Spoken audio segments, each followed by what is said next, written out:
TYT hazırlaşanda mənə ən çox qorxudan şey bilirsən nə idi? Çox oxuyum, amma sonda heç bir nəticə olmasın. Vaxtım da elə boşa getsin.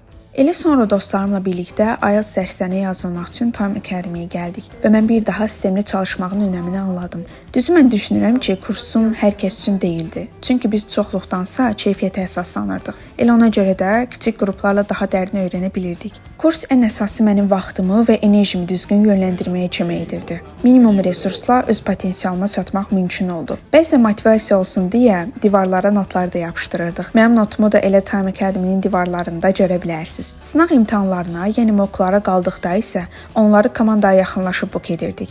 Bizi həmişə gülər üzlə qarşılayırdılar. Şəxsi kabinetimiz də var idi və orada ev tapşırıqlarımızı izləyə bilirdik. Nə etmişik, nə qalıb, hamısı aydın olurdu. Yəni bir növ mən stressdənsə nəticəyə fokuslanmağı seçdim və istədiyimi aldım. Növbəti addım atmaq isə elə sənə qalır.